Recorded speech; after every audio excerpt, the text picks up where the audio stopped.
Hi, I'm Dr. Robert Cohen. Today I'm going to talk to you about what you can do the morning of the SAT and ACT to make sure you'll be at your mental peak. First thing is that you want to get enough sleep, of course. Get 8 to 9 hours of sleep the night before the test. But don't just get sleep the night before the test. Make sure you're getting all the sleep you need the week of the test. You don't want to fall behind on sleep that week because you're not going to be able to make it all up Friday night.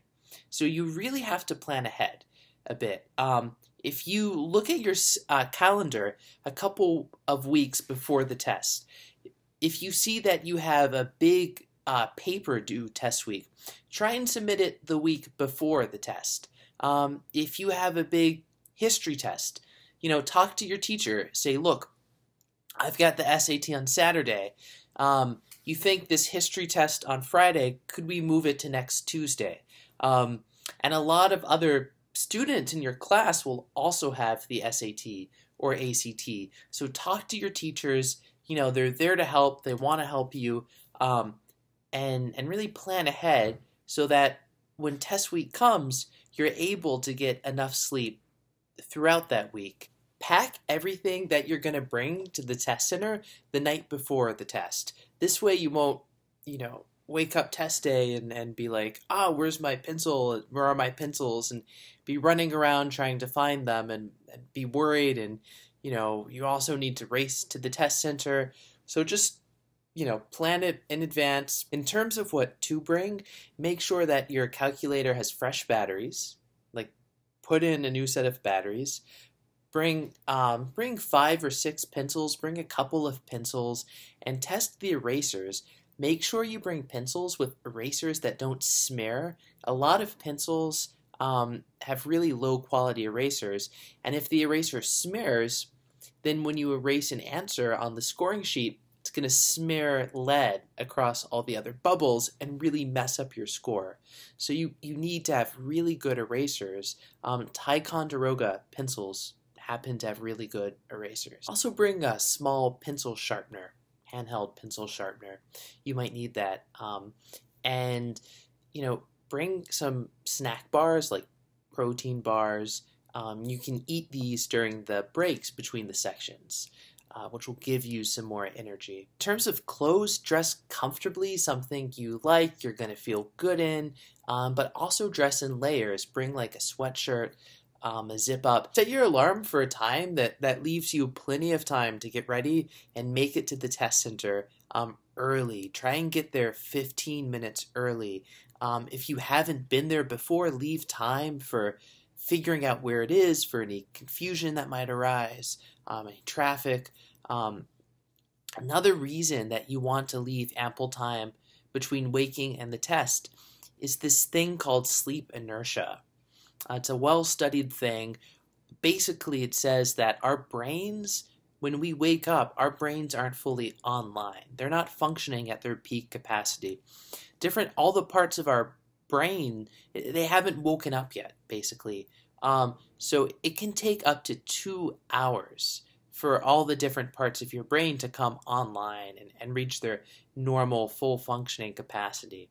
So if you're taking the test at 8, you don't want to wake up at 7:45. You want to leave that time for your brain to come online, basically. Now, if you have to get up at 6 on test day, try and get up at 6, at least by 6, like every day for a week leading up to the test.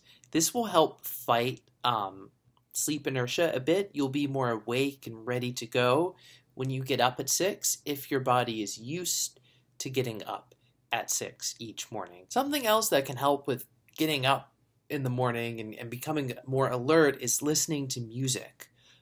So put on some of your favorite music if you really have trouble. Have a good breakfast. Nothing too huge, nothing too small. Have a run-of-the-mill standard breakfast that you're used to. Skip sugar. I know it might give you a big rush, but then you'll crash and be tired. So try and eat things with a lot of protein and carbohydrates, like whole grains. You do want to hydrate. Have a cup or two of water. Don't go overboard, but And if you drink caffeine the morning of the test. If you don't. I just wouldn't change up, your regimen basically. This is a big one. And it might sound crazy, but it's a big one. Exercise. Exercise the morning. Exercise before you go to the test center. It could be 10 to 20 minutes. Maybe do a light run around the block before you get in the car. Studies have shown that people who exercise before taking a test always do better than the people who don't exercise.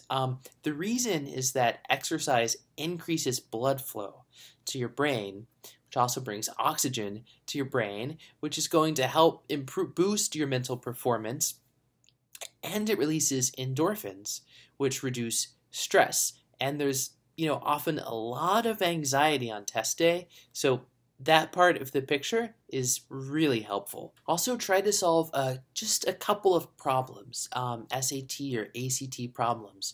Do like a couple math, a couple verbal, a couple from each section, just to help get you, in the zone and to get basically your brain into gear. Now, when you get to the test center, you will be feeling probably a little anxious at least. So make sure to manage any of those anxious feelings. And I encourage you to check out my video on managing test day anxiety.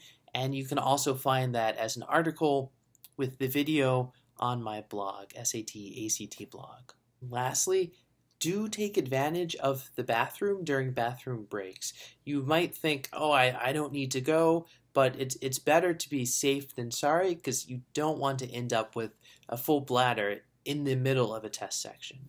If you found this video helpful, please like it, share it, or subscribe to the channel, all of which will help me find more people looking for this type of information. Thanks.